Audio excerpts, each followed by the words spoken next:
answers Jeremiah by asking Jeremiah a question. Verse 5, if you have run with the footmen and they have wearied you, then how can you contend with horses? Here's what he is saying. God is saying, if you, this complaining that you're doing in these first 4 verses, this complaining you're doing because of what you're going through, God in essence calls what they're going through footman problems. Okay, let me try to break that down to you. He calls their problems footman problem. What's a footman problem? I'm glad you asked the question. You see, back in those days when they had a battle, when one nation attacked another nation, when one army came against another army, they would usually start by sending in soldiers called footmen. They weren't the fastest, they weren't the strongest, they weren't the best equipped, they weren't the smartest. It's just that there were a whole lot of them. And they would send them in by the hundreds and the thousands, and their lone purpose was to weaken the army that they were attacking. They would send a whole bunch in, and then the faster, stronger, smarter, better equipped soldiers would come in after the footman soldier on horses. But the first group of soldiers that came in were those who were the weakest, not the smartest, not the fastest. It was just a whole lot of them. He calls their problems footman problems. Now, it seems like this is going over y'all's head. I thought somebody would get excited. Let me break it down for you. Some of what some of you are going through, God told me to tell you what you are facing is nothing more than a footman issue. They're footmen problems that are being sent in to weaken you and frustrate you and make you want to quit and walk away. It's light compared to what's coming down the pike. People talking about you, that's a footman problem. Being misunderstood, footman problem. They took the lead from the song from you, from the choir, and gave it to somebody else. That's just a footman problem. Fights and disagreements, a footman problem. Not enough money to pay a bill, footman problem. Rejected by others, footman problem. Husband won't talk to you, footman problem. Wife won't give you none, it's just a footman problem.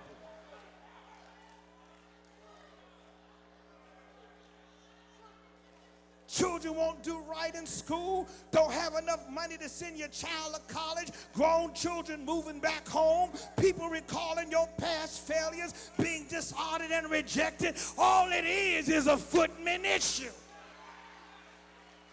And you quitting and complaining and ready to walk out, quit your job, leave your marriage, and all it is a footman problem.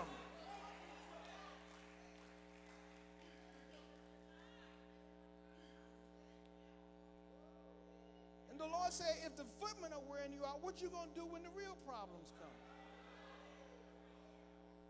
If what you're going through, I'm almost finished. I'm bringing my plane in for a landing. I'm bringing my boat into the dock. I'm pulling my car into the garage. I'm putting the dishes in the dishwasher.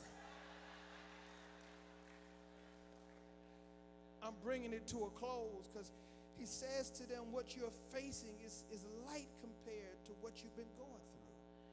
This is nothing compared to what's coming down the pike. And these Jews had become weary with life.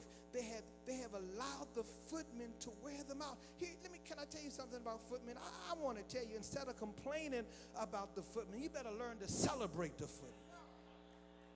You say, celebrate? Why should I be celebrating the footmen? Because here's why you should celebrate. Because even though you got all these footmen and all these issues and one problem after another and one issue after another, and there's a whole lot of them, the fact of the matter is you could have quit, but you haven't. You're still in the race. You're still in the game. You should have quit, but you didn't. You could have lost your mind, but you're still here.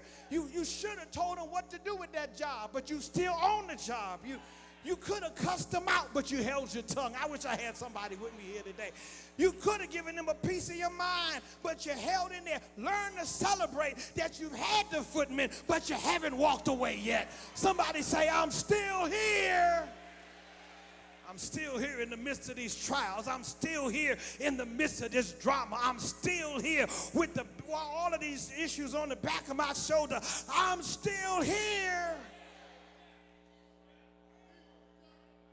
Tell yourself, I am running with the footmen. I am still in the game. I'm still worshiping God. I'm still singing in the choir. I'm still going to church. I'm still paying my tithes and offering. I'm still in the ministry. I haven't quit yet. Celebrate you're still in the game. But also celebrate this, because footmen are indications that you're going in the right direction. The devil wouldn't try to discourage you if you were headed in the direction he wanted you to go in. You know what I discovered? I discovered in life that the closer I get to a significant transition point in my life, I notice some kind of challenge, problem, issue rises up. So now, instead of me getting frustrated, when some issue comes in my life that seems to want to take the breath out of me, I learned to say, I must be getting close to something else now. Y'all ain't hear what I'm saying. Who am I preaching to today? Who is this for? Instead of complaining, say, you know what? I'm going to keep going. I'm going to stick with it. I'm going to stay here because I must be getting close. Every time I got to some significant transition point that was taking me to a higher level in my walk with God, in my ministry, in my assignment, the devil would try to stop me and discourage me and try to frustrate me. But now I know I'm headed in the right direction. Somebody high-five your neighbor. Say, I must be headed in the right direction. When you high-five them, tell them, all this hell I'm going through, all this stuff coming in my life, I must be headed in the right direction. I must be getting close to something significant. I must be about to step over and achieve something significant in my life. All this stuff coming up in my life, I'm about to get a breakthrough. Some miracle is about to occur. Hey!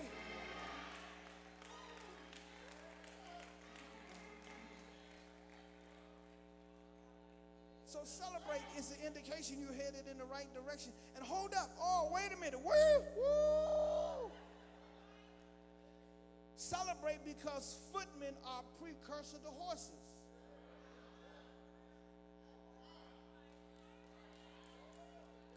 Somebody got quiet on that point.